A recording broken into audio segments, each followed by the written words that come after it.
Hey guys, and welcome back to the 8th installment, the very final installment of the Kobums How To series.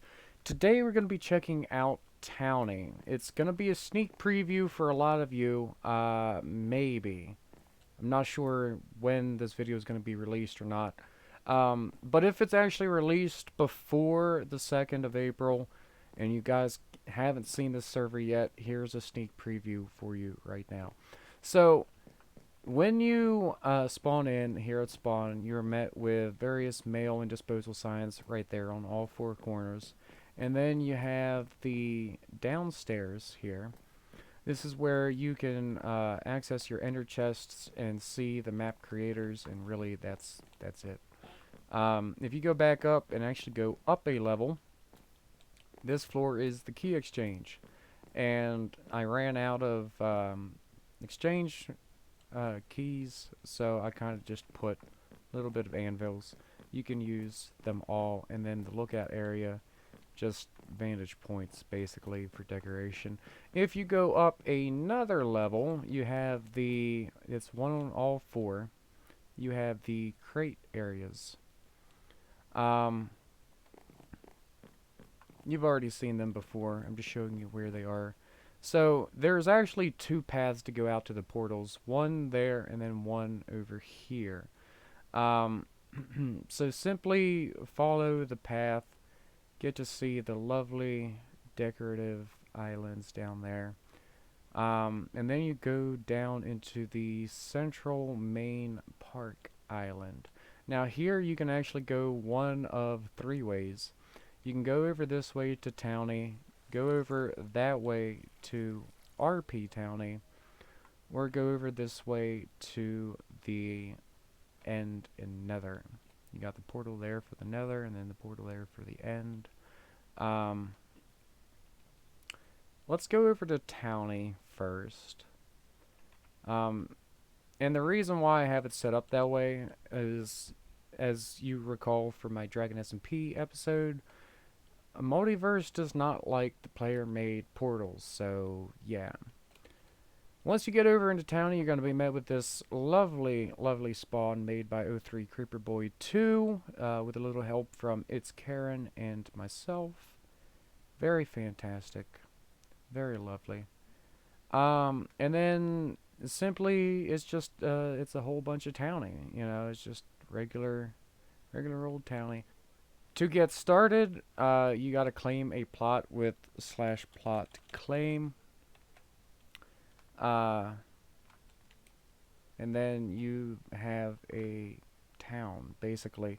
You can actually add plots for sale if you actually have plot it's for sale. And then if you do /map, it'll show you the towny map. If you do /time, it'll show you how long until you have until the next day. Very useful for record keeping for all you mayors of towns out there. There's a couple other commands that are very useful. Universe is another one. I have no idea what that does. I guess it just shows you everything in there. I don't know, but it's a thing. um, and really, that's really it. I mean, it's just basically like survival, but you're managing a town with residents, and you can actually impose taxes and fees and stuff like that. It's a really fun stuff. I'll leave a link down below for all the commands if you really actually want to take a deeper dive into it. But if we go back to spawn for a second here, I want to actually show you the RP Towny side of things. Now, with that one, it's basically the same as Towny, but with a little bit more. So we're just going to go over here. I'm going to take the easy way, and I'm just going to fly down here. If you have the fly permission, you can do that as well. I'm not, I don't really care. So just drop into the RP Towny portal, and then you're going to be met with this very fantastic spawn made by the build team. Very lovely, very amazing. Everybody on my build team is just amazing. My favorite of all. If you didn't read the hologram, this is my favorite fish tank. It was made by It's Karen. It's just, it's just so pretty. I actually have an NPC of me that if you right click me, it'll come up with fishy. So, this is my favorite part of the whole entire build. Thank you, Karen. I love you. So over here, I'm just gonna go downstairs, get into the info room, if you will. Now, this room has a lot of information. Okay. Basically, we have on this world only. There's vampires, there's werewolves, and there's various other races and classes. So this whole entire room right here is actually showing all of the information that the players need to know for the various stuff. So right here you have the dwarves, and then what they what they have in common there. Harpies, you know, various traits and aspects. Then you got the human over here, just average, normal, everyday. Right here you got a couple different crafting recipes for various things. Um, Dining table for the vampires for the best amount of health. Here on this back side, you have all of the classes with the little class right there as well. And then you can be orcs, tiefling and stuff like that. My favorite, of course, is the dragon.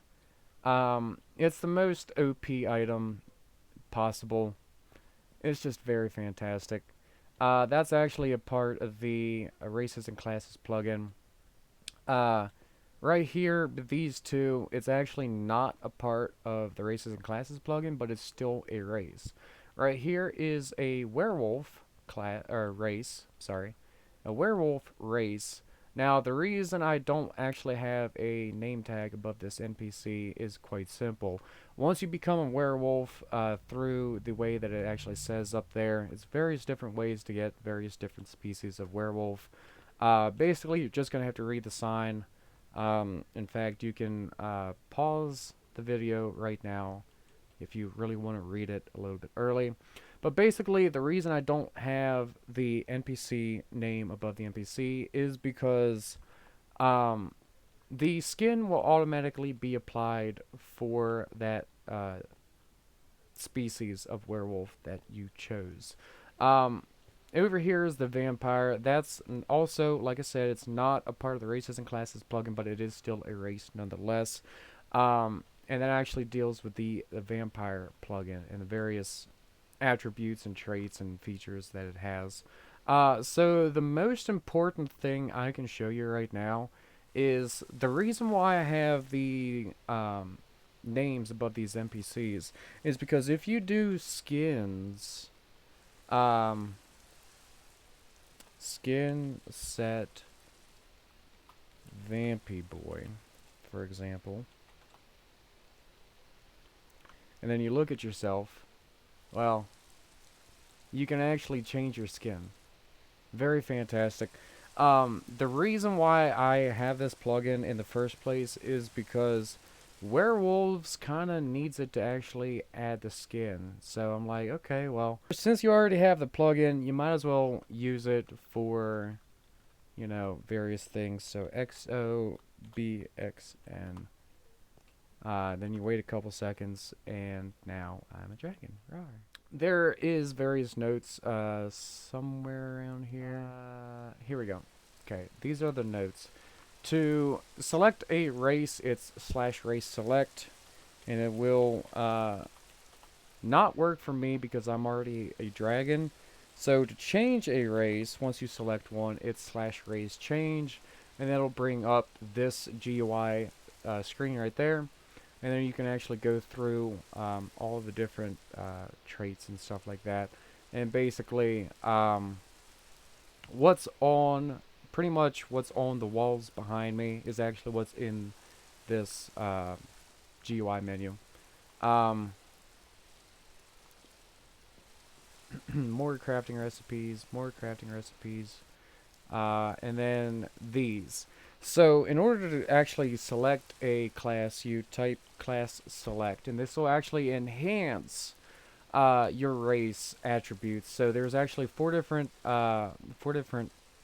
classes. You got the warrior, shaman, archer, and the magician. Again, what's on the walls behind me is also in the book. I didn't select that one yet, but you can, and then it's just simply class change once you select a class. Races and classes will only work in this world on this server. And trackers will only work if players have PvP on and it's night. If a wall has an NPC in front of it, it's a race. If it does not have an NPC in front of it, it is a class. As you can see, this would be a race called Orc, and then this behind me is a class called Magician. And that's really it. Various decorations all throughout. You can go over this way to find out who the map was made by, all who helped, and everything like that. Very fantastic job, guys. As always, my build team just kind of outdoes themselves every single time. It's very fantastic. And then you got the little common area right back here. So, Towny will still work on either world, RP Towny or Towny, but races and classes will only work on RP Towny. And that's really all you need to know, because everything else has been covered. So basically, to become a vampire, you have to create an altar of darkness. As long as you have the materials that's mentioned there on that wall, you can look however you want, but that picture is just an example. And then to cure yourself, you have to create an altar of light. And again, same as the altar of darkness, as long as you have the materials in those quantities, it can look like whatever you want, but that is just an example. And then the notes on the walls also tells you how to activate the altar. Very, very useful information. If we actually go outside, you can see the outside of the spawn. Very, very pretty, very beautiful. I'm actually going to turn off my HUD for the cinematic effect. And that's really it. This how-to series is now closed. And I hope you enjoyed it. Until next time, bye.